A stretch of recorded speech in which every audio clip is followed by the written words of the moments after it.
pues lamentamos la partida de su señora madre. Definitivamente que en paz descanse. Nos estamos refiriendo a la partida de la señora Aurea González Rivera. Que descanse en paz, mucha fuerza para la familia de nuestro hermano Alan McAbee. Definitivamente entiendo y estoy claro que es uno de los momentos más fuertes en nuestras vidas. Sabemos, y en muchas ocasiones nos los indican, que es ley de vida, ¿verdad? Pero definitivamente, independientemente de que estamos claros de que es ley de vida, es una etapa extremadamente fuerte y lamentable. Y enviamos un abrazo completamente solidario, y sé que toda nuestra audiencia, igualmente a nuestro hermano Alan McAbee, le envía ese abrazo completamente solidario. Mil bendiciones para toda la familia de nuestro hermano Alan McAbee, y por supuesto que su señora madre definitivamente descanse en paz. Como todas las noches, comienzo compartiéndoles un mensaje positivo de parte de nuestra queridísima hermana, la profesora Amneris Soto. Y su mensaje de hoy dice así: óyeme, si te equivocas, que sea por tu decisión. El error será tuyo, y con él vendrá también el aprendizaje. Pero no entregues tu vida al miedo ni a las opiniones ajenas. Decidir es arriesgar, sí, pero no decidir es dejar que otros vivan por ti. Equivócate por elegir, no por callar. Hazlo, yo voy a ti. Gracias una vez más, Amneris, por ese mensaje bello, hermoso y motivador que por años comparte con amistades y familiares, y nosotros también por años aquí en Noti1 en la noche. Como siempre les indico, definitivamente un gran privilegio. Ahorita a las 9 de la noche se nos unen nuestros queridos amigos, el licenciado Peter Miller y el estratega conservador Javier Ortiz. Y estamos iniciando este segmento especial que tenemos esta noche, como bien les indiqué. Pues definitivamente, ¿verdad? Hay mucha tela que cortar en lo que tiene que ver con los asuntos de los Estados Unidos, en lo que tiene que ver con Puerto Rico, en lo que tiene que ver con la nación. Y esta noche, iniciando este programa, pues tenemos invitados especiales. Arrancamos y tenemos al analista, comentarista Fabián Castro con nosotros por aquí en línea. Fabián, buenas noches, bienvenido. Buenas noches, profe, buenas noches a usted, buenas noches a ese público que lo espera día tras día, y nos unimos a esa pena que embarga a nuestro gran amigo Alan McAbee por la pérdida de su señora madre, ¿verdad? Nos unimos a eso porque es muy triste perder un padre, una madre. Eso es de las cosas, ¿verdad?, que no se pueden medir, y hay que estar unidos, unirse a la pena que embarga al amigo Alan, y que nos unimos a esa pena, y le deseamos, ¿verdad?, que se esfuerce muy bien ese espíritu y se llene de valor y energía para poder combatir esa pena que va a tener desde hoy en adelante, ¿verdad? Que pues, es cuestión de que aprende uno a vivir con eso, no se supera. Pero una vez, ¿verdad?, unido a la pena que le embarga eso, vamos a seguir con el programa. Y tenemos hoy unos invitados muy importantes, porque cuando se toca el tema de estabilidad, cuando se toca el tema de nuestra nación americana, cuando se toca el tema de los beneficios que hay, qué mejor que tener con nosotros, ¿verdad?, a ese gran licenciado, el licenciado Gregorio Igartua, y uno de sus mejores discípulos, el otro licenciado Carlos Rivera Justiniano, que aparte que son profesores y discípulos, son personas que comparten muy bien, son personas que manifiestan y explican con buen detalle los beneficios, los logros, las ventajas. Máxime el licenciado Igartua, que lleva sobre 25 años postulando en el Tribunal Federal. En una ocasión creo que logró convencer a más de 3 o 4 jueces del Tribunal Supremo Federal. Wow, para que se entienda qué éxito. lo que él dice, para que se entienda lo que él dice, que Puerto Rico ya de facto es un territorio incorporado a nuestra gran nación. Y lo que yo concuerdo plenamente con él, luego de haberme leído los casos de los 37 territorios que fueron aceptados ¿Por qué se aceptaban? ¿Por qué entraban territorios a nuestra gran nación? Para crear que, pues, primero, crear un sistema republicano de gobierno, crear las ramas, crear los pueblos, crear las constituciones, que no se crean hasta que son estados, pero en el interín, cuando son territorios incorporados, se crean un montón de ideas que ellos nos van a dar más detalles. Y yo exhorto a todos ustedes que quieran aprender los DPR, ya me estaba metiendo en otra cosa de leyes, pero en las historias de los territorios, parte de las 13 colonias que lograron su independencia, ¿verdad? En una guerra que tuvieron aquí contra Inglaterra y otros sitios, pero lean cómo fueron admitidos cada uno de esos 1, 2, 3, 37 territorios, las cosas que se encontraron, las situaciones que tuvieron, y de eso y otras cosas más. Esperemos que en la noche de hoy, igual les exhorto a todos ustedes que tengan dudas, preguntas, 479-2155 en mi teléfono, pueden enviarme sus textos hoy nada más, porque voy a estar, obviamente, como dice la nena del profe, obvio, voy a estar en el aire con ellos, hablando, discutiendo, presentando las situaciones, y ustedes que tengan alguna duda, pregunta, sugerencia, envíenmela a mi celular, vía texto, vía WhatsApp, como ustedes deseen. Me la pueden enviar, que yo se la voy a hacer al aire a los dos distinguidos licenciados que vamos a tener, y ustedes van a tener la oportunidad de escuchar y volverme a escribir si quieren algo más, si quieren explicación más clara, y vamos a orientarlos a ustedes al detalle de los beneficios y las ventajas que tenemos cuando seamos un estado. Definitivamente, antes de que pasemos con eso, a toda nuestra querida radio audiencia, por supuesto, enviamos un saludo directamente desde la capital, Washington, D.C., a nuestro amado Uncle Dan, tío Daniel Pavón, que está ya siempre en sintonía con nosotros. Fabián, te envían saluditos por aquí de la misma manera que también le envía saluditos a nuestro estimado licenciado Peter Miller. Me refiero a nuestra estimada licenciada Iliana Espada, que está por ahí en sintonía y nos envía un saludito. Bien. 1000 bendiciones. Saludos para ella, sí, claro sí, que sí. Tremenda persona, definitivamente. Y como bien indica, qué privilegio que tenemos con nosotros al licenciado Gregorio Igartúa y al licenciado Carlos Rivera Justiniano. Licenciado Igartúa, buenas noches, bienvenido. Buenas noches a ti, buenas noches a todos. Me uno primero que nada a la pena de la pérdida del compañero, y pues yo sé que es triste, y pues yo también me uno a la pena. Exacto. Y pues los saludo a todos ustedes, y qué bueno que vamos a hablar de temas interesantes. Definitivamente, como siempre en este programa, por eso somos los número 1 de las noches. Licenciado Rivera Justiniano, buenas noches, bienvenido. Buenas noches, profesor, buenas noches a Fabián, buenas noches al distinguidísimo, ilustre profesor Gregorio Igartúa, ¿verdad? Y buenas noches a todo tu público, y desde luego me gustaría unirme, ¿verdad?, a las palabras que pronunciaste al principio, por respecto a la pérdida que embarga el compañero Alan Maccabi, ¿verdad?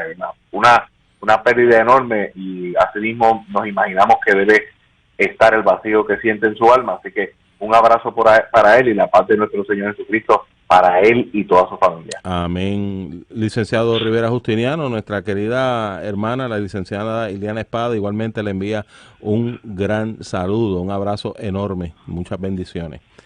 Lo propio para ella, una pregunta. Las mejores fiscales que tiene Puerto Rico. Un abrazo. Así mismo es. Sí, licenciado. Una pregunta, si va a participar Rivera Justiniano, se supone que como él fue estudiante mío, que yo le dé una nota al final del programa o no. Para saber. Bueno, está bien, vamos. Pero la tienes, pero la tienes que compartir con el público esa nota. ¿Tú quieres que yo le dé un quiz cuando se acabe? me va a tocar, profesor, me va a tocar, así que adelante. Adelante. Dele un trabajo para entregar el lunes. Definitivamente, para que lo abra con el libro abierto, profe. Ajá, sí. Definitivo. No me quiera mucho, Fabián, que esos son los exámenes más difíciles, con el libro abierto. ¿Verdad que sí? Sí, señor. Pues mira, qué bueno que estamos interactuando, porque esa es la manera que yo le sugería al profesor Francisco Pavón que deberíamos hacer este programa, porque es un programa que yo entiendo que los dos licenciados nos pueden aportar tanto conocimiento de los beneficios, de las ventajas que hay en la estadidad. Así que, si ustedes me lo permiten, yo le voy a poner un tema, plantearle un tema de lo que yo escucho a diario en programas de aquí y de otras emisoras de participación ciudadana, donde ocurren tantas y tantas cosas que yo a veces me quedo patidifuso, pero yo voy a hacer aquí, actuar como abogado del diablo, y voy a decirle a ustedes algunas de las cositas que los participantes llaman y dicen, como por ejemplo, el primer ejemplo para que ustedes me den su opinión y su contestación. Si yo como participante, ¿verdad? Y voy a decir un ejemplo hipotético, que no soy yo, pero que sí se ha dicho en la radio, dijera lo siguiente: yo hoy voy a cumplir 60 años y a la vez saldo mi hipoteca. Yo era estadista, pero ahora pensándolo bien, gracias a unos amigos populares que me han dicho que si yo saldo mi casa y viene la estadidad, voy a tener que pagar contribuciones del property tax. ¿Qué ustedes me dicen? Arrancamos con el licenciado Igartúa. Bueno, el pagar contribuciones sobre la propiedad no tiene que ver nada con tener o no tener una hipoteca. Son hechos independientes y aislados. Una cosa es la imposición de la propiedad de contribución que impone el Estado, y otra cosa es la hipoteca. Así que no tiene que ver nada el acabar de pagar hipoteca o pagar contribuciones y la estabilidad. En todos los estados, prácticamente en casi todos, hay contribuciones sobre la propiedad. Así que no. Pero en Puerto Rico yo no pago la que vivo. Bueno, no, perdóname, porque hay no pagas, pero no pagas porque el sistema está diseñado para que hasta cierta cantidad haya una exención. Pero si la propiedad vale más de esa exención, entonces paga. O sea que mucha gente... Los populares me dijeron que con la estabilidad que vamos a pagar, todo vamos a pagar. No, claro que no puede seguir el mismo sistema, que hasta cierta cantidad se pague, no esté exenta, y de cierta cantidad en adelante paguen. Todo depende de lo que se establezca. No veo por qué cambie eso por el hecho de que seamos Estado, que prácticamente casi lo somos. No veo cuál sería el cambio marcado económico, excepto que va a haber un intercambio entre el sistema de contribuciones federal y el de aquí. El de aquí se va a ir viendo y va a quedar suplantado por el federal. Pero no veo. Ahora, el licenciado Rivera Justiniano, ¿qué me dice? Pues que concurro con el análisis que hace el distinguido profesor Igartúa, pero le añado algo más. ¿En dónde hay mejor calidad de vida? ¿En la estadidad o en la colonia? Pues si concluimos que es en la estadidad, eso se debe o no se debe a los recursos que se tienen en, como dicen algunos amigos, en la gran corporación, o sea, en la República de los Estados Unidos de América y en sus estados con igualdad de soberanía, con igualdad de derechos, privilegios y obligaciones. Si concluimos que es en la estadidad donde se tienen mejores recursos, donde se tiene mejor calidad de vida, podemos concluir también que eso depende en buena parte de que hay el pago de contribuciones federales para allegarle recursos tanto al gobierno de los Estados Unidos como a sus distintas agencias y corporaciones públicas para ofrecerle esos servicios a los ciudadanos. Y como decía el profesor, incluso en muchos de los estados también existe el property tax, al igual que en Puerto Rico. Por lo tanto, yo le tendría que preguntar a Fabián y a sus amigos populares si lo que quiere es mejor calidad de vida o no, porque si lo que se está buscando es mejor calidad de vida, eso conlleva una serie de obligaciones que tenemos que los ciudadanos participar, y para eso están las contribuciones estatales y federales que con muchísimo gusto se pagan todos los hermanos independentistas y populares que viven en la estadidad, pero no las quieren pagar aquí en el hermoso archipiélago borincano. Esa es la pregunta que yo le haría. Bueno, pero es que como ustedes son PNP me dicen eso, pero yo tengo un primo en Connecticut que paga contribuciones y paga un montón. Tengo un tío en Illinois que paga contribuciones de su casa, y cuando venga la estadía de Puerto Rico yo voy a pagar eso mismo. Pero es que lo que pasa es que, vuelvo y te digo, la cuestión de contribución sobre la propiedad es un evento independiente y aislado estado por estado. No se relaciona con la contribución federal. La contribución federal la aplica a todo el mundo en los estados, pero la contribución sobre la propiedad en algunos estados de una forma y en algunos estados de otra. Si aquí viene la estadidad, a lo mejor se queda como está, a lo mejor hay que enmendarla. Ahora, ya que estamos hablando de contribuciones, y que mucha gente está dispuesta a pagar contribuciones sobre ingresos allá en los Estados Unidos, que en los Estados Unidos, Puerto Rico también, el 60% de la población, si viene la estadidad, no va a pagar contribuciones por las exenciones y por el ingreso que tienen aquí la gente, el 60% no va a pagar contribuciones federales sobre ingresos. ¿Y cómo es en la Florida? Y para terminar con mi duda de la propiedad, ¿el property tax se le paga al Estado o al gobierno federal? No al Estado, chicos. Yo tengo un al Estado Claro, eso no me lo dijeron los populares, No, pero chicos, es al Estado que se le paga. Pero los populares son los malos de la película, estamos hablando de los buenos. Yo tengo un apartamento en Florida, en Miami, y pago contribuciones sobre la propiedad. No se la pago al gobierno federal, al Estado. Ok. Tengo que recordarle que este es un ejemplo hipotético, eso no soy yo. Este es un ejemplo que yo oigo aquí en la radio. Pero la contestación todos los días. La contestación es realista, no es hipotética. Lo que es realista. O sea que cada estado tiene su property tax. ¿Es correcto? Claro. O no lo tienen, o lo tienen o no lo tienen. Por ejemplo, mira, en los estados, pues aplica la planilla de contribución de ingresos a todo el mundo. Hay algunos estados, muchos de ellos, que no cobran contribuciones sobre ingresos. Hay algunos que encima de la planilla federal te cobran alguito, bien poquito, pero lo cobran. Pero hay otros estados que no tienen contribución sobre la propiedad y tienen, por ejemplo, en Florida, la contribución sobre la propiedad es altísima. Yo imagino que... ¿Y es hasta los 65 años? No es por edad. No es por edad. En Florida. Es por propiedad. Es por el valor de la propiedad. Es por propiedad.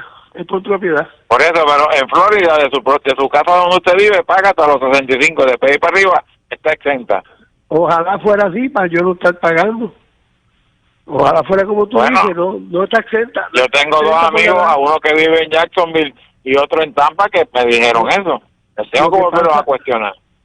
No, lo que pasa es que muchas contribuciones de la propiedad necesariamente no son a base de una política estatal, sino a base de counties. Y unos counties te cobran unas contribuciones, exactamente, unos condados por la propiedad, de contribuciones por la propiedad y otras. Y eso es lo que puede pasar, y a eso se debe ver la razón que tú estás diciendo. O sea que podemos concluir que cada estado tiene su property tax, el % que ellos hayan determinado, y lo pueden cambiar, lo pueden subir o lo pueden bajar según el gobierno que tenga el estado. Exactamente. ¿Sí? Correcto, eso es así.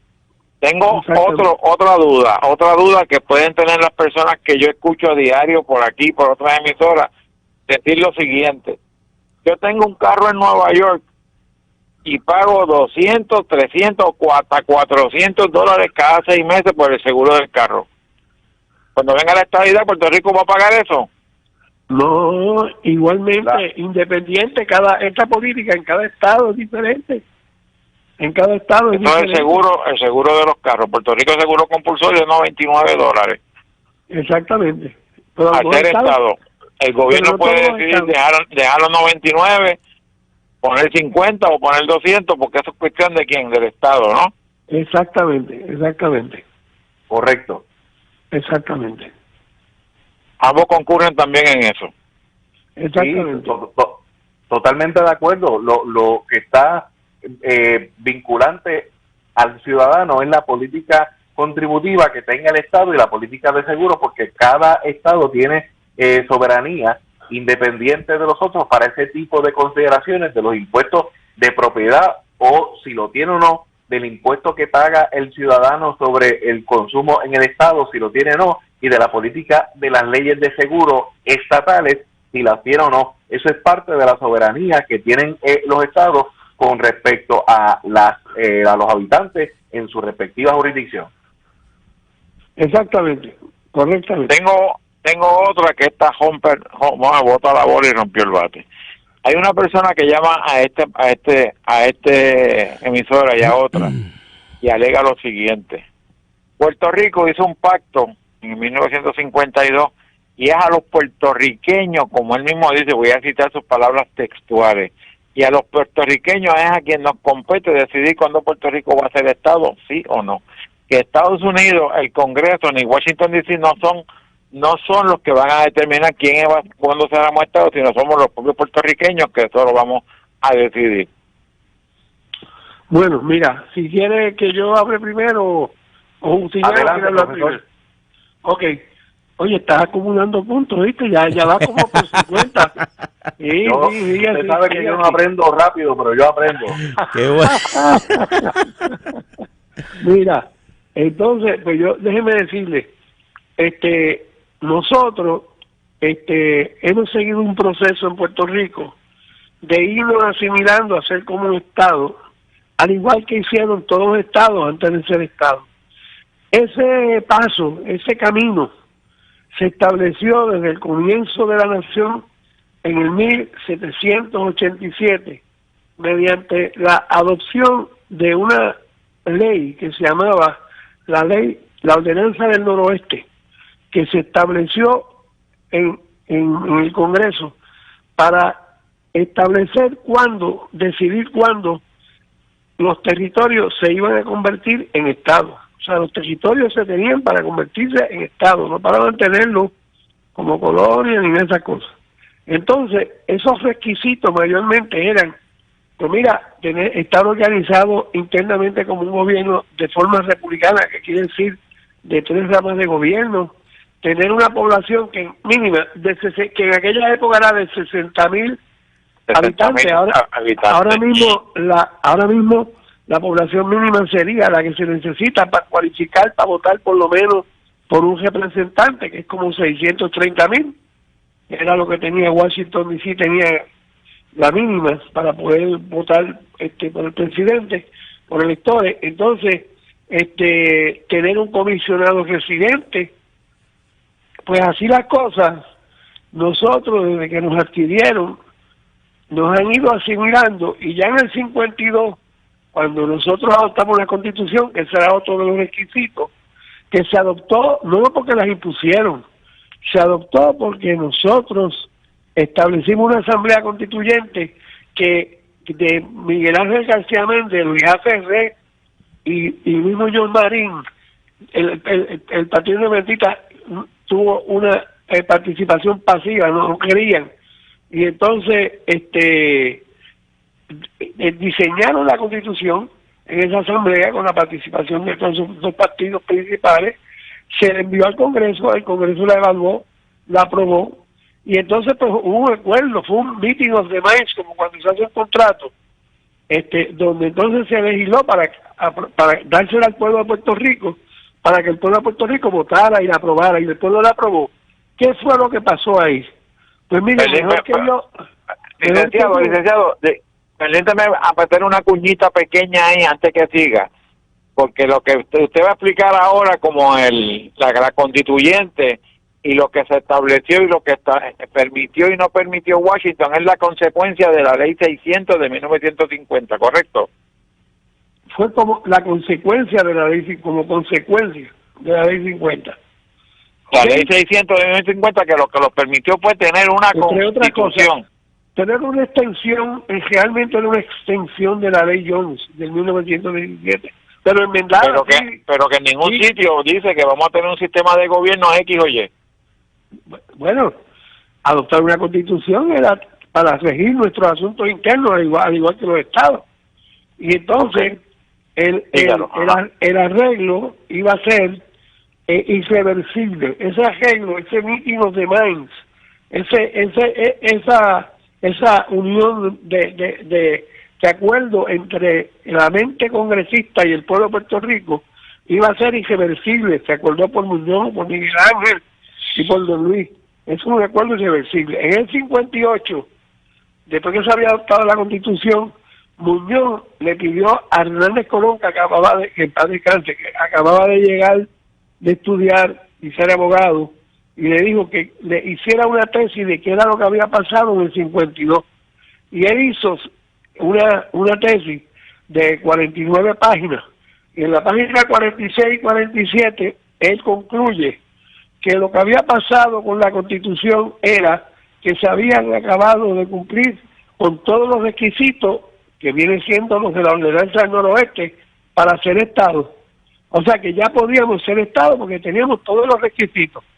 Teníamos la población, estábamos organizados con un gobierno de forma republicana, teníamos un comisionado residente, teníamos una Constitución. Así que eso fue lo que pasó en el 52. Y ya nosotros cualificamos para ser Estado. Lo que pasa es que en el 1902, 1901, hubo unos casos que se llaman los casos insulares, y el Tribunal Supremo, que no era prerrogativa del Supremo, porque es prerrogativa de la Constitución, que dice que es el Congreso el que tiene el poder sobre los territorios. Vinieron en esos casos y dijeron que pues Estados Unidos podía tener territorios para ser incorporados, ser parte de los Estados Unidos, o para mantenerlo sin incorporar hasta que el Congreso entendiera que sus ciudadanos estaban capacitados para ser parte de la familia americana. Y dijeron que Puerto Rico en ese momento no lo era. Pero cuando nos dieron la ciudadanía americana en el 17, pues ¿qué nos hicieron? ¿Qué es ser ciudadano de una nación? Parte de la familia americana. Así que lo que pasa es que un caso en el 2022 de Balzac, que dijo que quien tenía que decir si éramos incorporados o no era la evidencia de por sí, que era el Congreso expresamente. Y estamos esperando que el Congreso se exprese y nos diga que somos incorporados en camino hacia la estabilidad, que lo somos de facto. Y ya el juez, el PIB, dijo una opinión que somos un territorio incorporado, y yo lo he dicho en un libro, nadie se ha atrevido a decir, y Gartúa está mal. Así que por los últimos 25 años, 30 años. Excelente. Eso es lo que somos un territorio. Ay, espérate, hace como 4 años, antes que se muriera Hernández Colón, 6 meses antes, él dio una charla constitucional en el Colegio de Ingenieros que contaba para educación continua, y yo quise ir porque era constitucional y quería oírlo personalmente, que todo lo que estaban allí eran los exayudantes de jueces y secretarios de eso y de aquello y de esto otro. Cuando se acaba la charla, Hernández Colón dice alguna pregunta, y vino el juez Andreu, que para descanse, todo Andreu, y le dijo: Rafael, entonces ¿hacia dónde va Lela? Y Rafael le dijo, yo estaba allí al lado de la esposa de Rafael, que era amiga mía, porque cerrábamos casos para un banco en Ponce, y entonces dijo: hacia la estabilidad. Aquello se iba a caer, todo el mundo callado, un silencio y molesto alguno en la mente, porque Rafael había dicho, y entonces viene Andrés y dice: Rafael, ¿pero cuándo? ¿En cuánto tiempo? Y él le dijo: antes de 15 años. Él fue sincero, y el nieto no quiere seguir las palabras y las directrices de su abuelo, porque quiere seguir con la misma, está mal asesorado, un muchacho, una persona buena, decente, pero está mal asesorado y sigue con el revolú de espíritu que decía Muñoz, que tenía un revolú político por dentro, tenía un revolú de confusión, la confusión. Exactamente, así que eso es lo que hay, distinguidos compañeros. Excelente, pues nosotros vamos a hacer una pausa y regresamos y continuamos con la opinión del licenciado Rivera Justiniano. Para escuchar a Rivera Justiniano, correcto. Eso es así. Vamos a la pausa, regresamos rapidito, no se continúa compartiendo contigo, tu amigo el profesor Francisco Pavón Febus. Y una vez más, excusamos a nuestro hermano Alan Maccabi de su segmento de La Nación Informa con, ¿verdad?, lamentablemente la pérdida de su señora madre Aurea N. González Rivera. En el día de mañana se estará llevando a cabo ese velatorio en la funeraria San Antonio edificio en Isabela. A partir de las 11 de la mañana hasta las 7 de la noche, a las 5:30 de la tarde, se estará llevando a cabo una misa allá en la funeraria, y el entierro el próximo día sale a las 10:30 de la mañana de la funeraria, y se estará haciendo, ¿verdad?, este protocolo en el cementerio privado Jardines Memorial. Definitivamente, una vez más, nuestro abrazo solidario a nuestro hermano Alan McAbee. Lo excusamos nuevamente en este segmento. Bien, ya mismito, a las 9 de la noche, tenemos con nosotros al licenciado Peter Miller y al estratega Javier Ortiz, dándonos su opinión acerca de las cosas que están ocurriendo en la nación. Y con nosotros en la noche, invitados especiales en este segmento, Fabián Castro, el licenciado Gregorio Igartúa y el licenciado Rivera Justiniano. Y ahora vamos con la opinión del licenciado Rivera Justiniano sobre este tema que hemos estado tocando hace unos minutos. Y como en muchas ocasiones le digo a nuestros inventados, licenciado Rivera Justiniano, los micrófonos son suyos. Muchas gracias, profesor, porque las noches se hicieron para hablar claro. Eso es así. Y quiero añadir al análisis que estaba diciendo el profesor Igartúa dos detalles muy particulares. El primero es que, contestando a la pregunta de Fabián, si Puerto Rico pudiera romper el pacto bilateral para entrar en la estadidad unilateralmente, lo pudiera hacer para la independencia también, y eso simplemente no es posible por una razón particular, además de todo lo que dijo el profesor, por el hecho de que Puerto Rico, desde el año 1900 y luego del Tratado de París, ha sido tratado por el Congreso como una posesión, y por eso es que estamos sujetos a la cláusula territorial. Y, ¿verdad? He escuchado, como dicen algunos, que no, que ese pacto bilateral, el nuevo pacto, la teoría de Aguas Buenas, todo esto es política, porque lo que es derecho, o sea, la jurisprudencia del Tribunal Supremo de Estados Unidos ha reiterado que es el Congreso el que aprobó la resolución conjunta que dio paso a la Constitución de Puerto Rico, quien único puede alterar esa relación admitiéndolos a la Unión, o como le pasó a Cuba y a Filipinas, que también fueron posesiones de España, que pasaron a Estados Unidos en el año 1900, concedernos la independencia. Así que ese asunto de que no somos los puertorriqueños los que tenemos la última decisión y la última palabra, si no opera para la estadidad, no opera para la independencia, y viceversa. Es por eso que a nivel político se han tomado desde hace muchas décadas los esfuerzos necesarios para que el Congreso entienda nuestra situación y se resuelva a nivel político con la legislación federal vinculante, para que Puerto Rico resuelva de una vez y para siempre su situación de insubordinación territorial ante el Congreso de los Estados Unidos. Excelente. Fabián, ¿con qué temas continuamos por acá con los licenciados? Por eso sí, pues ahí tocaron un tema tan y tan amplio que muchas veces los que nos están escuchando, como dijo el licenciado Igartúa, en el 1787 fue que se empezó a crear, después de las 13 colonias originales, los diferentes territorios. Y recuerdo haber leído, después de 1787, fue para 1793, que fue el territorio de Tennessee, que se sintieron abandonados por ese gran general de aquel entonces, muy conocido por mucha gente como George Washington, que los había abandonado y no los había incluido en las 13 colonias. Y fue George Washington el que orientó, asesoró, le explicó cómo ellos deberían unirse a la gran nación que se estaba creando de las 13 colonias. Creo que fue el segundo o el tercer estado que se creó cuando fueron por petición al Congreso y radicaron querer entrar como parte de los estados. Al no aceptarlo, George Washington, que fue prácticamente, para mí, en mi opinión, no lo he oído por ahí en otro sitio, quien originó la propuesta del Plan Tennessee. Porque George Washington le dijo, ustedes se van a ir a parar en las escalinatas allí del Capitolio y van a pedir que los acepten sí o sí.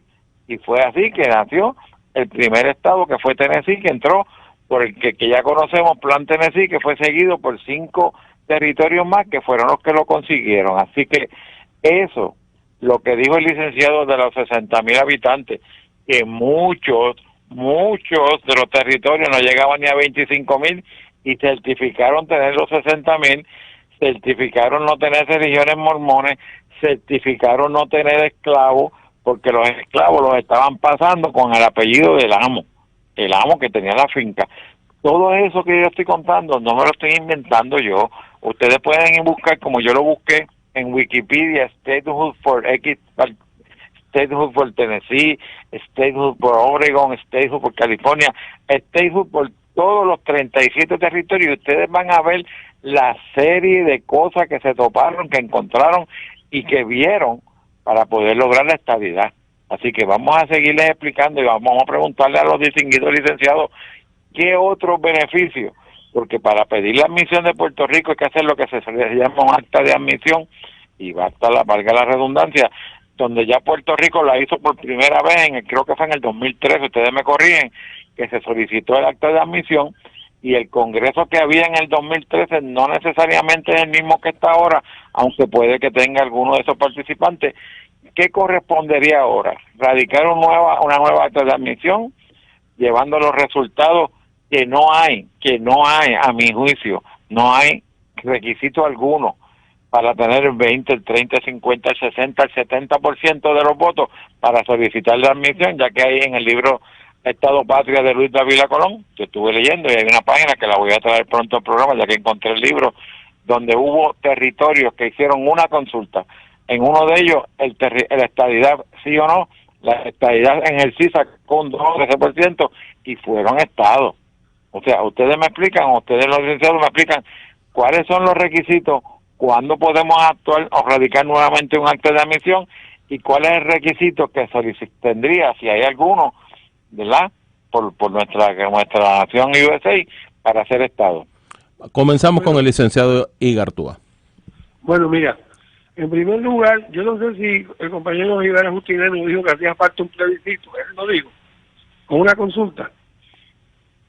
¿Lo dijo, licenciado? No, fueron como 12 o 15 que hicieron consulta. Él no dijo de los que hacía falta una consulta, ¿verdad? No. Pues yo quiero decirle a ustedes lo siguiente. En Puerto Rico hay 3 millones de personas que somos todos ciudadanos americanos, y 5 millones adicionales se mudaron a los estados. Es una cuestión de seguridad nacional, lo dijo Delgado, Congreso, en un informe hace como 25 años. Darnos la independencia a nosotros, a Puerto Rico. No vayan a pensar que a nosotros nos van a dar la independencia. Nosotros estamos tan sumergidos en el proceso americano, estamos tan asimilados que es casi imposible que a nosotros nos den la independencia, y nosotros no la queremos, y no hace falta un plebiscito. Lo que hace falta es, nos la pueden dar directo, pero hace falta que nos declaren territorio incorporado en tránsito hacia la estabilidad y se establezca el proceso, que puede ser de 2 o 3 años, no de 50 ni nada de eso. Ellos nos tienen que certificar. Pero ¿cuál es el problema? El problema es, muy respetuosamente, que mis compañeros estadistas líderes en Puerto Rico no han sabido vender la estabilidad en Washington. Cada vez que van, dicen que quieren un plebiscito. Y si tú te dan 5 minutos para hablarle a un congresista de un plebiscito, de lo que vas a acabar hablando es de qué es la estadidad, de qué es el Partido Popular y qué es la independencia, y no le vendiste la estadidad. No le pudiste decir lo que yo les he dicho a ustedes, de que hemos sido asimilados, que tenemos todos los pasos, y nunca hemos, porque el plebiscito ya para nosotros es ridículo, porque ¿cómo tú vas a ir al Congreso a decirle que tú quieres un plebiscito? Eso es como poner en duda lo que eres. Tú eres ciudadano americano, 5 millones allá, 3 millones acá. Tú no puedes ir a decirle al Congreso, yo quiero votar a ver qué yo quiero. Pregúntenle a los esclavos, denle un examen a ver si querían seguir siendo esclavos, querían la libertad. Así de ridículo es. Por lo tanto, cuando el liderato estadista vaya a Washington a decirle al Congreso, dénosle igualdad porque tenemos ya todos los requisitos y son 126 años, a nosotros nos van a declarar territorio incorporado y nos van a poner en el proceso de estadidad. Ahí está la diferencia Y entiendo yo que ahí está el problema, que no sabemos pedirla y la estamos pidiendo incorrectamente, y nos pedimos, claro, cualquiera que en Puerto Rico se para en una tribuna y dice que viva la estabilidad, y todo el mundo dice, vi personas allí contra, que mucho sabe de política, que viva, y que viva el plebiscito, y todo el mundo que viva, y nadie sabe que el plebiscito es un purgante. El plebiscito es un purgante para la estabilidad, porque te estás poniendo en duda. Vas al Congreso, pues, los gringos allá, que tienen sus responsabilidades con sus respectivos estados, y entonces tú le vas a hablar de esto, y pues mira, te entretienen un rato, sí, cómo no, y se olvidan, porque no le estás exigiendo lo que es de verdad, ni lo estás vendiendo en los tribunales, ni se lo estás vendiendo al presidente. Entonces, pues, un pueblo confundido, no vamos para ningún lado. Esa es mi posición. Excelente, fantástica. Vamos por aquí con con la opinión del licenciado Rivera Justiniano. Adelante, hermano. Yo quiero atender un punto importante que planteaba la pregunta de Fabián en el sentido procesal. Ya el último profesor nos dio a nivel sustantivo lo que debe pasar, pero a nivel procesal no podemos olvidar que el Congreso de Estados Unidos de América se renueva cada 2 años. Y aquella legislación que se presentó en el 2013, como está diciendo Fabián, ya no es válida. Habría que presentar y aprobar un nuevo proyecto de ley que admita a Puerto Rico, que establezca cuál es el proceso vinculante para toda la nación de admitir el Estado 51 de Puerto Rico ante la Unión. Es decir, porque la Constitución de Estados Unidos le da el permiso al Congreso de ser el que admite nuevos lugares, nuevos territorios como estados de la Unión, y como decía Fabián, después de las 13 jurisdicciones originales que entraron luego de la guerra con Inglaterra, han entrado otros 37 territorios a convertirse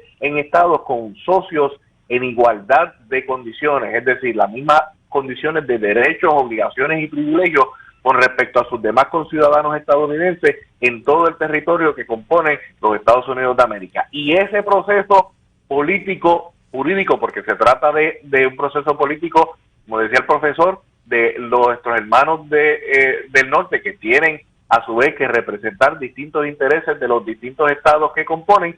Admitir a Puerto Rico a la Unión es mediante legislación, y se tiene que dar como parte de ese proceso político un nuevo proyecto de ley, sí, uno o varios,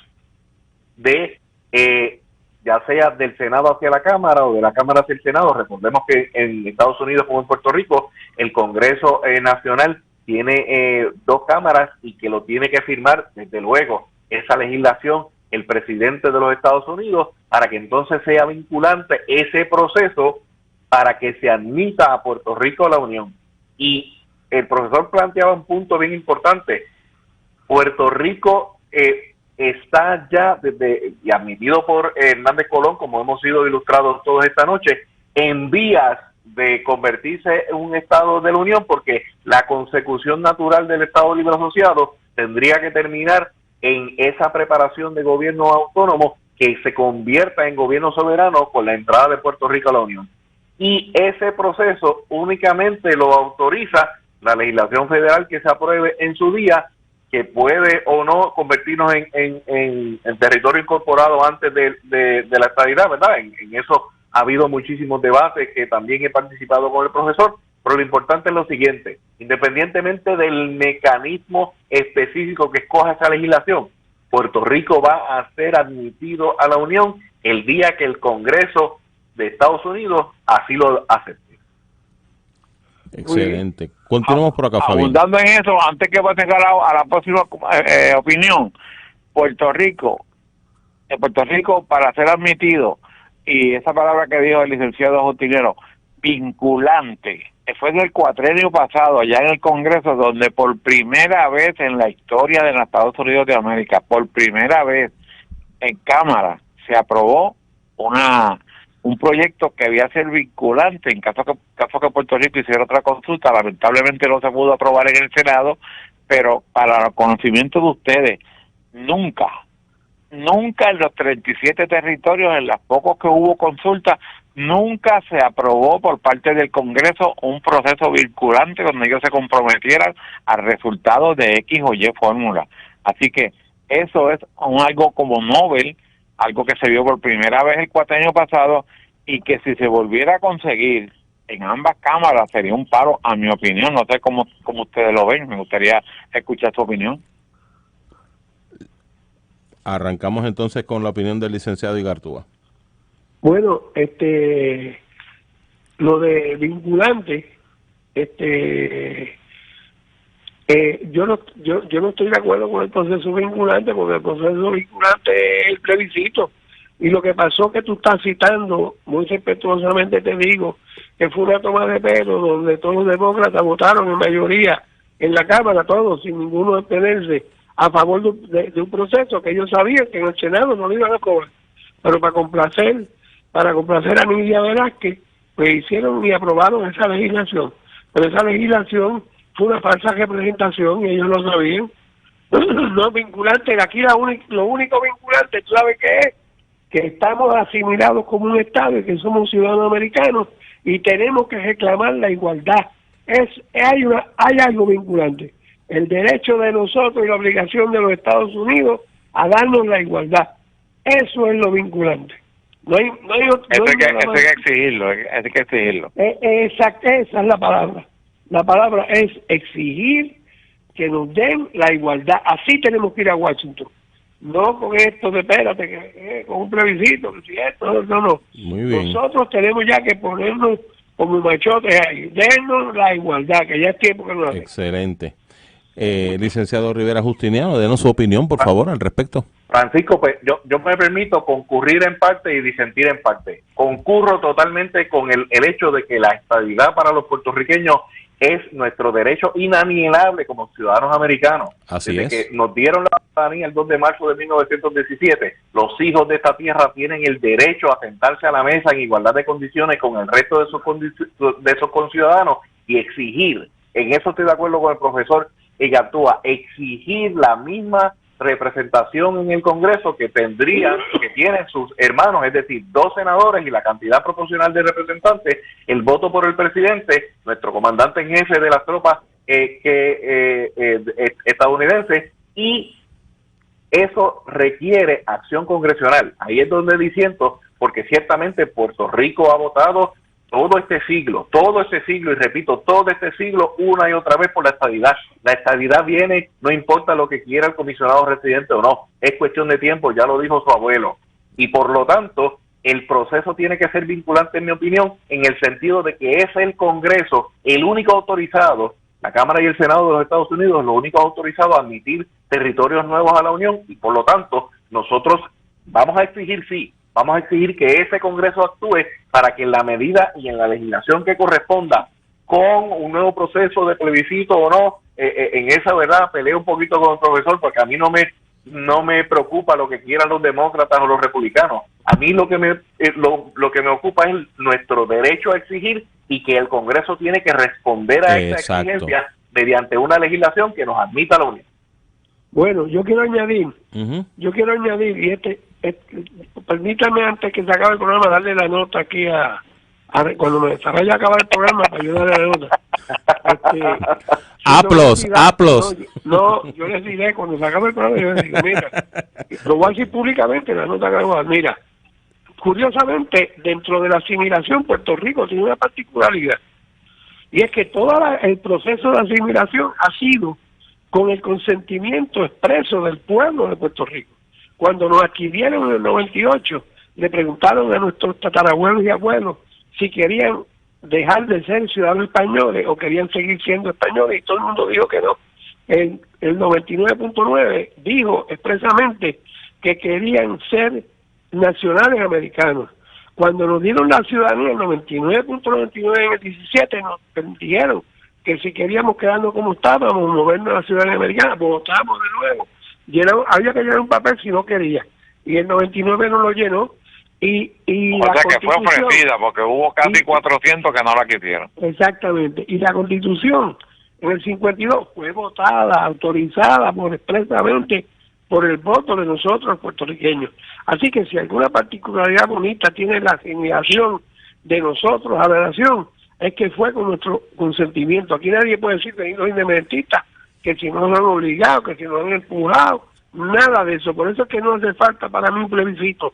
Aquí lo que hace falta es exigir ya, pues precisamente por lo que yo he dicho, que nos acaben de dar, certificando como territorio incorporado y dándole esta idea.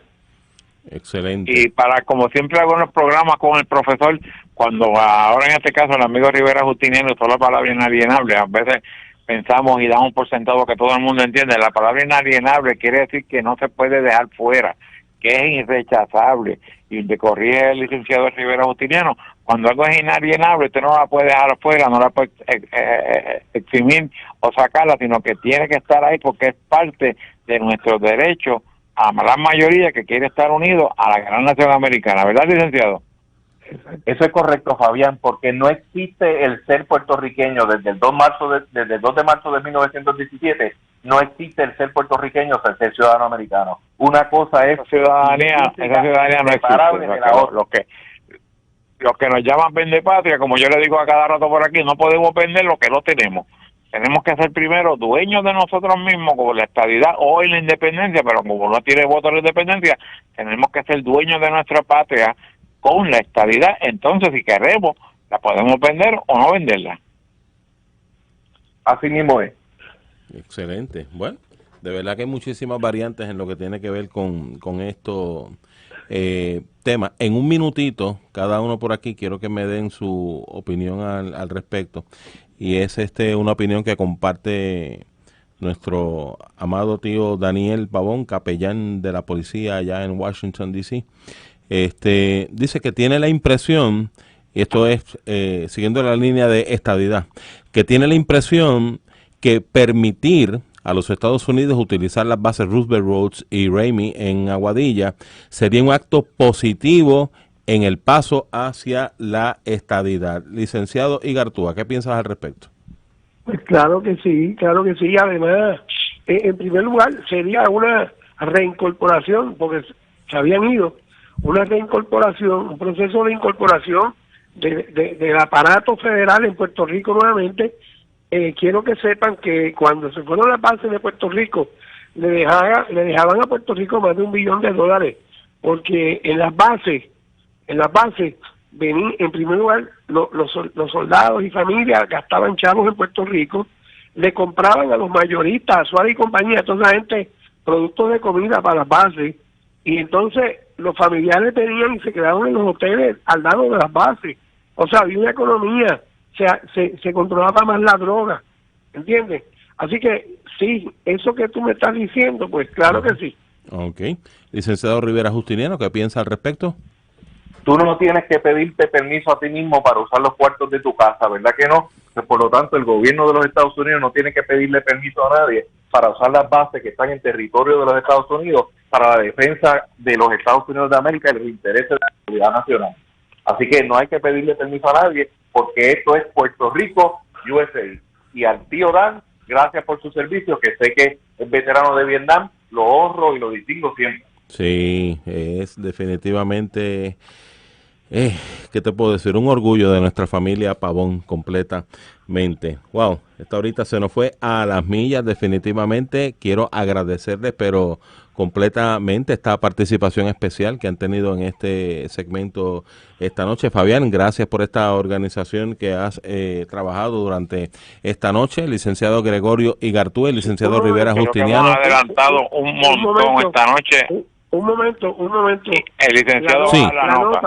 La nota es 99. El momento de la verdad. ¿Cuánto es? La nota es 99, te voy a explicar por qué. Ajá. Porque el estudiante nunca puede estar igualado al profesor. Si yo lo igualo, entonces se pone el mismo nivel que yo me chavé, yo no voy a poder ser profesor. Lo comparto al 1000%, eso es verdad. Honradísimo con eso, profesor. Me pongo la estrellita del 99 con gusto y hago una reverencia por siempre ilustrarnos y sacar a mucha gente en Puerto Rico de unas dudas grandísimas que no parecen disiparse nunca. Así mismo, y eventualmente podemos hacer acuerdos para que sigamos compartiendo, porque definitivamente ha sido un privilegio. Así que un abrazo bien grande, muchas bendiciones, sepan que esta es su casa. Eso iba a aportar, otro próximo programa como este sería magnífico. Gracias a ambos y espero verlos pronto por aquí. Se nos cuida mucho, bendiciones y gracias. Buenas noches. Agradecido a este servidor. Era el licenciado Gregorio Igartúa, el licenciado Rivera Justiniano, junto al analista comentarista Fabián Castro en este segmento especial que estamos trabajando esta noche de La Nación Informa. Una vez más le comparto a nuestro queridísimo público soberano que lamentamos muchísimo la pérdida de la señora madre de nuestro queridísimo hermano Alan McAbee, doña Aurea González Rivera, que descanse en paz. Y como le dije, a partir de mañana en la funeraria San Antonio en Isabela, a partir de las 11 de la mañana y específicamente a las 5:30 de la tarde se estará llevando a cabo una misa especial. Del próximo día salen de esa funeraria hacia el cementerio Jardines Memorial. Definitivamente que descanse en paz. Mi gente, vamos a hacer algo.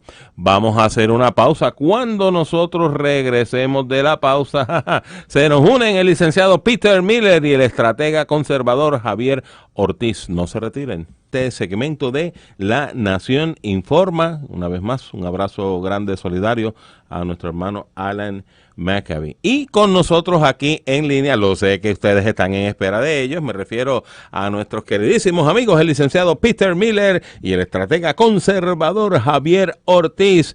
Peter, buenas noches, bienvenido. Es un placer estar con ustedes. Placer siempre es nuestro, gracias por eso. Javier, buenas noches, bienvenido.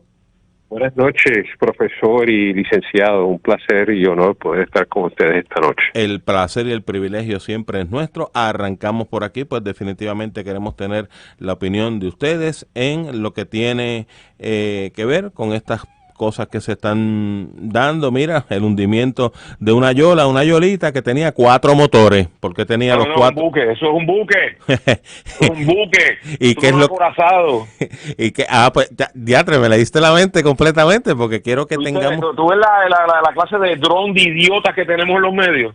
Es más, arranca por ahí, Peter, arranca por ahí, porque esa es la línea que quería que siguiéramos. Bueno, esto es bien sencillo. Unos meses atrás, el Departamento de Estado, a través de Marco Rubio, presidente Trump, designaron a Tren de Aragua, MS-13 y otras organizaciones, Hamas, y otras organizaciones como organizaciones terroristas. ¿Qué significa eso? Uh-huh. Cuando tú atrapas a un criminal, tú no lo ejecutas, pero una organización terrorista la erradicas. ¿Entienden? Sé que va a haber gente que va a decir, pero eso es bien violento, ¿no? Sí, lo es. Así que nombran a Tren de Aragua como una organización terrorista, lo que significa que cuando los cogen en funciones, los erradica, o sea, los ejecuta, para ponérselo aún más crudito, los mata. Eso fue exactamente lo que hicieron hace 2 días. O cuando lo hicieron, simplemente vieron una yola que para gente como Lerín López es un buque. O sea, yo no entiendo esa mentalidad. Y los vieron. Y les tengo noticia, cuando yo estaba en el Navy, nosotros hacíamos patrullas antidrogas, montábamos un escuadrón, un pelotón de gente de la Guardia Costanera. Y pues, que se quedarían pasmados la cantidad de informantes que tiene la DEA a través de toda Latinoamérica. Uh-huh. Y nunca me voy a olvidar que salió un bote que salió de Honduras, creo que fue, y estaba cargado, tenía como 5 toneladas de pasto. De Colombia. Y desde que salió el bote ese, nosotros sabíamos exactamente por dónde andaba, la velocidad que llevaba, lo sabíamos todo. Ya rayete. Había un informante allá adentro que le estaba dando las coordenadas a la DEA, que nos lo pasaban a nosotros. Y cuando salieron aguas internacionales, ¿quién los estaba esperando? Nosotros. Mira eso, qué bien. Hay una diferencia bien brutal. ¿Qué hizo el Coast Guard? El Coast Guard vino, los atrapó, los arrestaron allí mismo, llegó otro barco del Coast Guard y se los llevaron. No hubo ejecución de la zona. Cuando te designan como un terrorista, ten cuidado porque las consecuencias son literalmente fatales. Bueno, según Marco Rubio, esto no se detiene, este asunto de esos botecitos con motorcitos, las yolitas y demás, el asunto Pero están peleando con gente. Una vez cogieron a unos colombianos que andaban en un submarino. Ah, sí, yes. O sea, este es un negocio bien lucrativo. Yo siempre he dicho, no existiría si no fuera por la demanda que hay. O sea, mira, claro. Puerto Rico, integración de drogas. Cualquiera que haya visto cómo funciona un punto. Yo estaba ayudando a un colega una vez y la DEA tenía este punto en un caserío en Mayagüez. Y tú lo que veías era bien interesante porque tú veías a los tipos del punto sentados allí comiendo papitas, bebiendo Coca-Cola. Parecían un grupo de jóvenes desempleados que estaban sentados allí hablando. Y cada 3 a 5 minutos llegaba un alma que se veía bien chaval porque era un drogadicto. Y la transacción duraba 5 segundos. Y cuidado. Mira eso. Y tú veías a esa persona que literalmente daba pena. Si tenías un amigo ese tipo, tú decías, diablo, ese tipo está bien chaval. Y tú veías como él, y se iba caminando. En otras palabras, esta gente, o sea, tú has oído algún cuento de me obligaron a fumarme una libre pasto o me obligaron a meterme droga. No, la gente, o sea, hay una clientela que busca eso. Obviamente el remedio mío sería un poquitín extremo, ¿verdad? No estoy hablando de matarlo, pero hace 70 años atrás el que usaba droga se le trataba como un criminal, no como una víctima. So, si eliminas de circulación a la clientela, se acabó el negocio, ¿verdad que sí? Pero eso es lo que no hacen, mira qué cosa. Y mientras tanto, cada año, más y más chavos para agencias policíacas.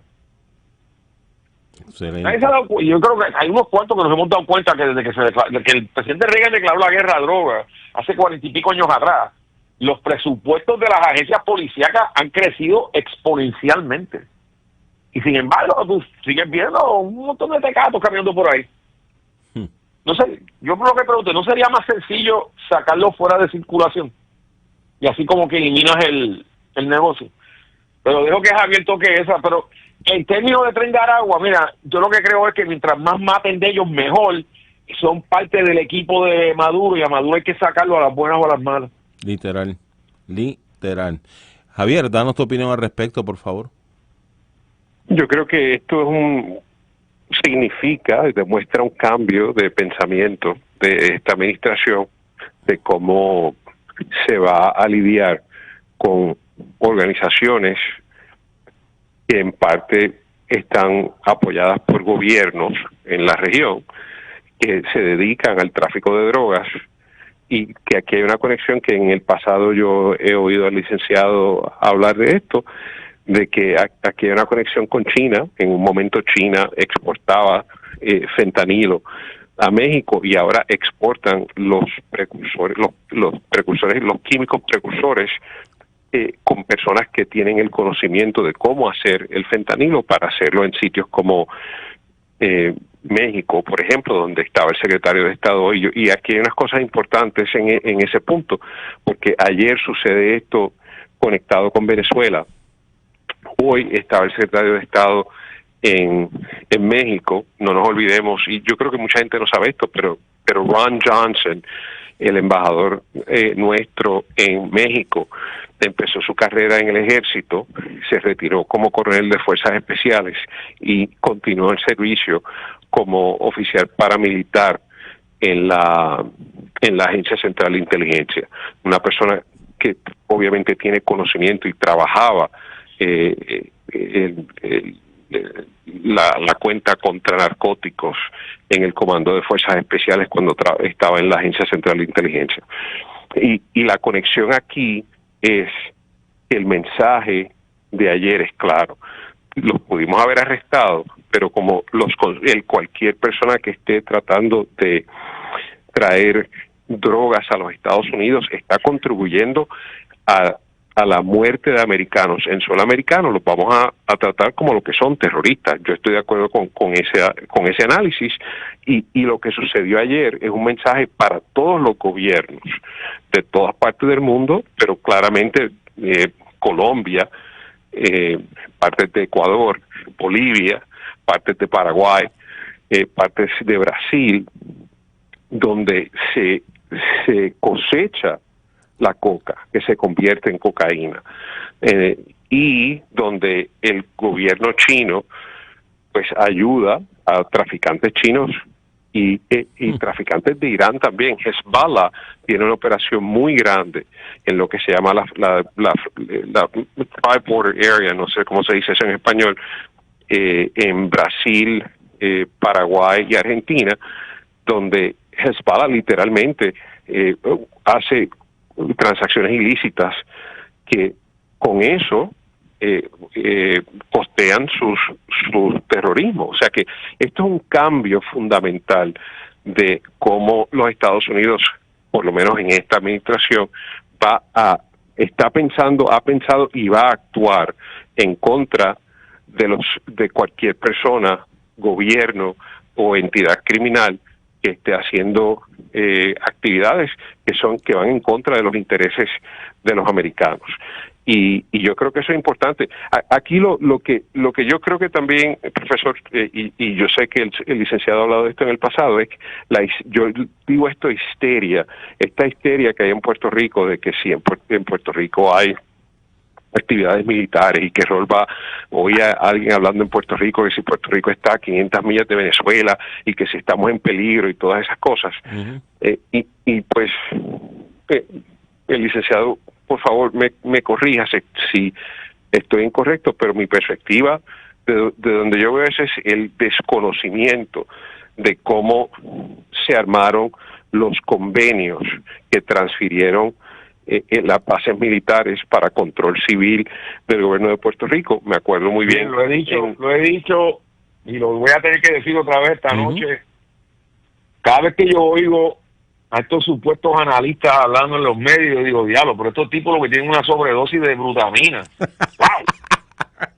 Mira, esto fue lo que pasó. ¿Ok? Llegamos al cenit de nuestra participación en el Departamento de Defensa cuando trajeron aquí en la década de los 90 al Comando Sur, que eso convertía a Puerto Rico en el punto de la lanza de para las actividades militares en Latinoamérica. Teníamos a Commander South Atlantic aquí en Roosevelt Roads. O sea que tenías estos comandos operacionales que y no voy a gastarme saliva aquí explicando, pero básicamente teníamos los comandos que cuando había alguna actividad militar al sur, en Latinoamérica, los generales y almirantes que daban las órdenes estaban aquí. Y eso lo logró Pedro Rosselló. Después le dio un ataque de cuerno por lo de Vieques. Y en literalmente 4 años sacaron el Army South. Y George Bush, hijo, dio órdenes de cerrar Ashwood, Atlantic Fleet Weapons Training Facility, que así era como nosotros del Navy conocíamos a Vieques. Roosevelt Road le daba apoyo a las actividades que ocurrían en Vieques. ¿Qué pasa? Sila Calderón llega, deja que sigan y George Bush decidió coger los 400 millones que se gastaba la Marina en Vieques y se los llevó para Florida para dárselos a su hermano, Jeb Bush, que era el gobernador de Florida en aquel momento, y lo mandó por una base al oeste de Florida, que es esos ejercicios al día de hoy. ¿Qué significa eso? Que se pasó una ley donde se transfirieron esos terrenos al Departamento del Interior, que creó allí, los parques nacionales tienen una jerarquía. Lo más bajito es el Yunque, que es un parque nacional. Ahí entras y sales todo el que quiera. ¿Ok? Tiene mucho acceso a la población. El más alto es lo que llaman un wilderness, que para entrar a esas áreas, y típicamente los wilderness están en Alaska, que son millones de acres, donde los animales los dejan quietos para que, tú sabes, vivan sus vidas allí como Dios quiso. Debajo de eso hay un wilderness refuge, que hay acceso, pero es acceso ilimitado. Si tú vas a Vieques hoy día, solamente tienes acceso a lo que llamaban Yellow Beach y Red Beach. Eso es todo. El resto de todo ese terreno no hay acceso al público. ¿Por qué? Porque está ahí para los pájaros y lagartos y etcétera, y anfibios que viven ahí. O sea, que para volver a montar todo el foxtrot, tú tendrías que coger y en Vieques nada más revertir eso del Departamento del Interior al Departamento de Defensa y entonces invertir millones y millones para recondicionar eso. En lo que respecta a Roosevelt Road, eso se le transfirió a Lela. Ahora, sabemos muy bien pues que Lela es una colonia, tenemos a 7, bueno, ahora uno nada más en lo que nombran a los próximos, que son los que dan las órdenes allí. O sea que la Junta Fiscal tranquilamente podría venir y decir, se está transfiriendo los terrenos de Roosevelt Road para atrás al gobierno federal, en particular al Departamento de Defensa. Que yo creo que podría ser lo más factible. Tú tienes un aeropuerto allí que está hecho para aguantar B-52 y C-5. El C-5 es un avión de carga que es gigantesco. O sea, tú lo ves despegando y parece que está para o sea, es de así de grande ese aparato. Y tú podrías convertir eso en un punto de transbordo para mover personal.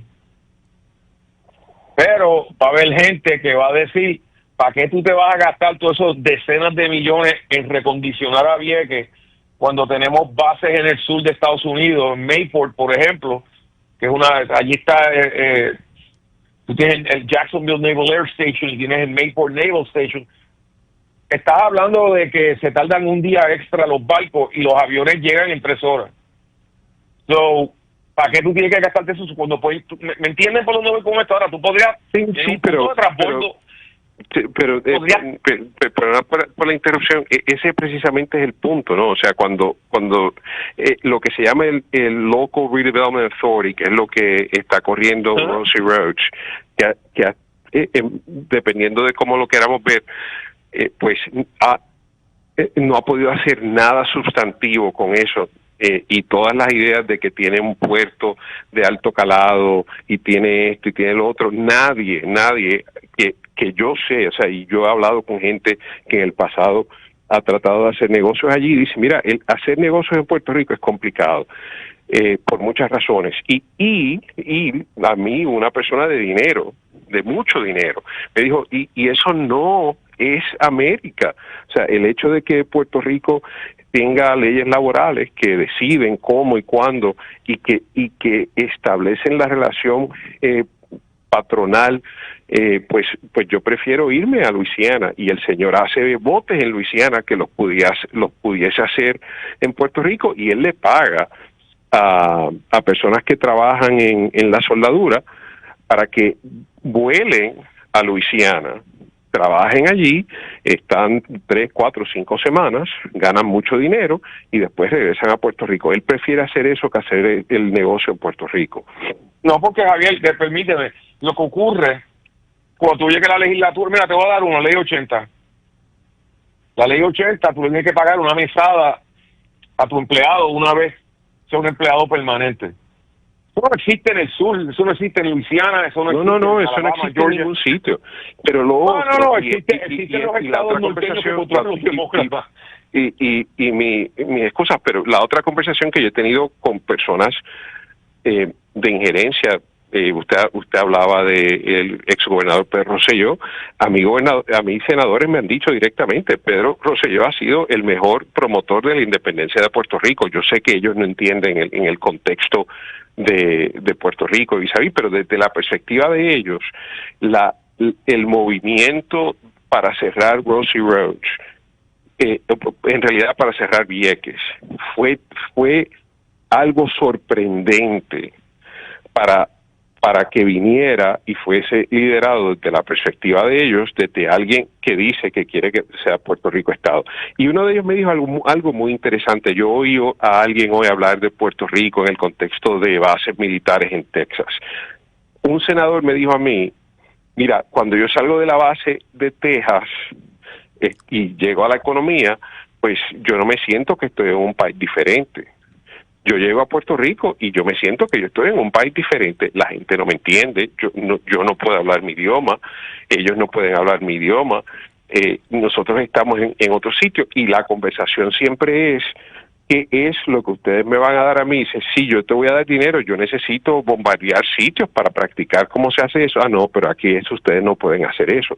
Entonces, sea en 29 Palms, en California, hay unos fire ranges en Nuevo México y en Arizona, en partes de Texas. Y pues nosotros no tenemos que la defensa de los Estados Unidos, aunque a la gente local en Texas no le guste, pues entienden que eso es importante. Y eso es algo que no existe en escala en Puerto Rico. Y Nacho, yo me he enfrentado con gente así, ¿sabes la contestación mía de siempre para esa gente?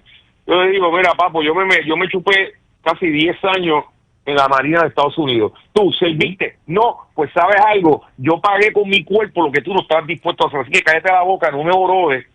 Que resulta que yo soy más patriota que tú. O sea, hay cientos de miles de nosotros que we put our asses on the line. Y ese es perdóname Javier, pero eso es un argumento bien racista. Pero te hemos dado nuestro cuerpo. Ellos son los que tienen el voto. O sea, bueno, ese es el problema. Ellos son los que tienen el voto. Ese argumento se mete en la lengua en el joyete, saben que lo que estoy diciendo es la verdad. Eso es correcto, esa es la verdad. Hay 100 que tienen votos en un lado y 435 que tienen votos en el otro lado. Pero me está hablando republicanos, ya los demócratas están del otro lado. Pero no nos hagamos... Irónicamente. O sea, aquí hay demócratas que ya se están moviendo a pensar igual, no a pensar, pero a hablar igual que los republicanos. En el pasado siempre lo pensaban y no se atrevían a decirlo. Ahora hay demócratas que abiertamente están diciendo las cosas que republicanos han dicho. Yo he oído gente decir que Tom McClintock es un racista, y yo sé que nadie que dice eso conoce a Tom McClintock. Yo conozco a Tom McClintock. Tom McClintock es mi amigo. Tom McClintock no es racista. Tom McClintock dice, buen, malo, correcto o incorrectamente, dice, yo no he conocido a nadie de Puerto Rico que me diga que es americano. Me dicen que son ciudadanos de los Estados Unidos, me dicen que son muchas cosas, pero aquí nadie me dice que es americano. Todo el mundo me dice, somos puertorriqueños, somos ciudadanos de los Estados Unidos y tú nos debes algo. Y para él, en su análisis, correcto o incorrecto, el hecho de que la mayoría de las personas de Puerto Rico no pueden decir y no pueden liderar una conversación diciendo soy americano y esto es lo que quiero, pues eso crea una distinción a él que a lo mejor no debe tener diferencia, pero crea una distinción que lo lleva a él a decir lo que dijo. Me encantaría ir a Washington y que me lo presentara para callarle la boca. Mira, es racista, es una actitud salvaje porque decenas de miles de puertorriqueños, una cosa es la que sea, talk is cheap, actions are louder. Nosotros hemos puesto nuestros cuerpos en la línea por nuestra nación, ¿ok? Y cuando viene un tipo como ese, con ese tipo de actitud, me hierve la sangre, porque, tú sabes, me viene con esas platitudes, y después resulta que nunca sirvieron, que es la mejor parte, tú sabes, que son tipos que, tú sabes, como el presidente que le dieron, tenía ahí unos bone spurs en el ankle, los Bill Clinton, que, yo no puedo ir. Y después no activan en mandar a gente a exponer sus vidas. So, y como él, hay muchos, pero Peter, para que estemos, o sea, de la misma, para que lo hagamos todo completo, porque por el otro lado, demócratas han estado encargados de la Casa Blanca, del Senado y de la Cámara de Representantes en muchas ocasiones en los pasados 50 años y nunca han hecho nada. Por ejemplo, eso no es cierto. El año pasado, vamos a hablar, oye, te voy a dar un ejemplo. Óyeme, para ilustrarte. El año pasado, por primera vez en la historia, un líder del Senado apoyó un proyecto de estadidad para Puerto Rico. Chuck Schumer lo hizo. Y 25 otros coauspiciadores, eso fue histórico. Es cierto, los demócratas tienen a locas como AOC y la otra imbécil, Nidia Velázquez, pero los republicanos tienen a gente como Trump, el viejo ese que tú acabas de mencionar, como el animal aquel que insultó a la ahora gobernadora el año pasado en una vista, que dijo una serie de barbaries. Mira, yo me crié en Michigan. I know the type. Yo sé con quién es. Yo sé quién es quién. Pero esos tipos, típicamente, si tú vienes y les traes 20, 30, 40 veteranos puertorriqueños, se meten la lengua en el joyete porque no sabes, tú sabes, se les vuela ese argumento falso, se les vuela. Hablemos en plata. O sea, la administración Biden, cuando tuvo la oportunidad de hacer algo sobre SSI, decidió pelearlo. Y es una pelea importante porque esa pelea del SSI, el juez Kavanaugh escribió muy bien. Que yo esté en desacuerdo con él es otra cosa, pero él escribió muy bien y dice, mira, el presupuesto de los Estados Unidos se nutre de income tax. En Puerto Rico no se pagan income taxes y el SSI, pues el Congreso puede decidir lo que va a hacer y tengan cuidado de lo que ustedes piden, porque si ustedes siguen insistiendo en SSI van a tener que pagar impuestos federales. Bien. Y no hay problema con eso. No hay problema con eso. Lo que pasa es que tú sabes, Pedro Rosselló se le plantó al frente al senador de Oklahoma, sacó pecho, dijo 2 o 3 estupideces, because they were, y entonces eso le dio la excusa a los racistas, porque los hay, a venir con ese argumento que tú acabas de esbozar ahora a través del McClintock pues yo he oído eso all my damn life, lo he oído. Definitivamente. Yo no estoy diciendo que él está correcto, yo estoy diciendo que él tiene un voto. No lo está. Ahí. Lo que pasa es, la única forma, mira, te voy a poner de otra manera. Peter, me quedan 30 segundos. 30 segundos para terminar. Por 100 años a los negros se les deprivó de los derechos civiles más básicos. Y ahora los tienen. ¿Qué pasa? Y no tenían el voto ni nada de eso. Así que de que se puede, se puede. Javier, 10 segunditos. Se puede. Todo se puede. Gracias. Me encanta esa frase, se puede, claro que se puede, ¿la habían oído antes? Sí. Fantástica, definitivamente. Y salud, y le mando un gran abrazo a Alan y a su familia. Un abrazo solidario, de un sentido pésame ante esta pérdida muy lamentable, ¿verdad?